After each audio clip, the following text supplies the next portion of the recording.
Landbou sake word met trots geborg deur Winfield United South Africa. Ons glo in landbou in Suid-Afrika en stap die pad saam na 'n volhoubare toekoms. Winfield United South Africa. Ons lei vooruitgang in landbou. Theo Boshoff is die uitvoerende hoof van Agbus. Goeiemôre, baie welkom. Baie dankie. Lekker om jou te gesels. Ja, dankie. Vertel vir my, Agbus, wie is julle en wie verteenwoordig julle? So Agbus is 'n sakekamer binnekant landbou, veral die landbouwaardeketting. So daar's ongeveer 80 maatskappye, landboubesighede en so net oor die 20 organisasies, jy weet wat lid is van Agbus. So ons verteenwoordig eintlik meestal die waardeketting, so dis van die insetverskaffers af, jy weet landboubesighede, koöperasies, al die pad by landbouverwerking en meestal tussenin. So julle verteenwoordig soort van die hele ketting soort van in landbou op 'n manier. Ja, nie soveel die direkte produsente nie, primêre landbou nie, meer eintlik die besigheidskant wat gekoppel is daaraan. Nou, hoe bedryf julle hoe ondersteun julle die bedryf en die bevorder die belange van die bedryf? Wat doen julle spesifiek?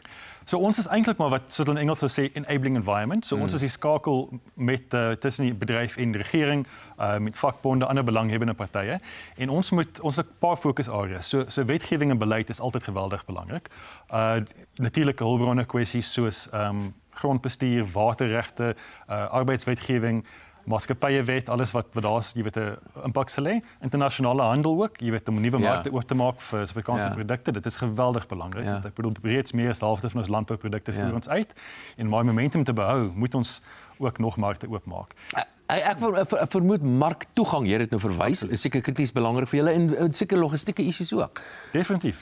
Jy weet dit is eintlik, jy weet die rand en sent goed wat landboubesighede raak is kwessies soos logistiek, soos dienslewering op die platteland.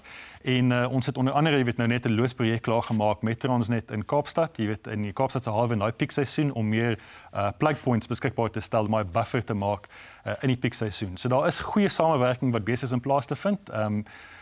En dit is natuurlik alles te belang vir die sektor. Hoe is julle toegang tot die politici? Want hulle stel tog beleid daar en op die ou end is dit die politici wat nou staatsbeheer instellings soos Transnet byvoorbeeld bestuur. So hoe is julle toegang daartoe? Ons toegang is goed. Jy weet ek en van my kollegas is nou op sekere strategiese rade, jy weet waar mense adviseurs ook is, jy weet vir die politici, maar daar is twee elemente daarvan, want jy weet op die hoogste vlak natuurlik baie van ons beleid soos jy nou genoem het, jy weet die politici het 'n invloed, maar die werklike regulasies, jy weet in die kwessies wat landboubesighede elke dag raak, goed soos die registrasie van chemikalieë en ander produkte. Jy weet die bestuur van dieregesondheid, kwessies en siektes.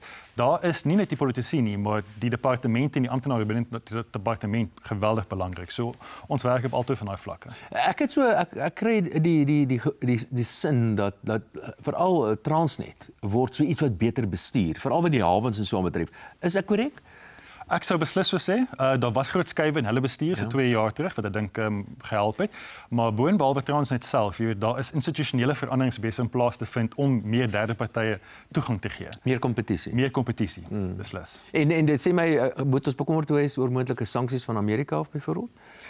Dis 'n moeilike vraag. Jy weet die sanksies op die oomblik fokus maar op die ekonomiese kant af. Want daar is 'n politieke kant aan en ek dink nie jy weet as sanksies sou kom sal dit van die politieke kant af kom. Maar in terme van die ekonomiese, jy weet die suiwer handelskwessies, ons moet ook nie onderskat die waarde wat Suid-Afrika het, jy weet vir Amerikaanse handel nie. Ons is 'n baie klein ekonomie, maar daar is sekere produkte wat ons ook uitvoer na die VSA toe wat in hulle waardeketings ingaan, wat geweldig belangrik is vir hulle eie waardeketings se mededingendheid. Theo Boshoff, uitvoerende hoof van Agbus, baie dankie dat jy by ons gedraai gemaak het. Dankie vir die geleentheid.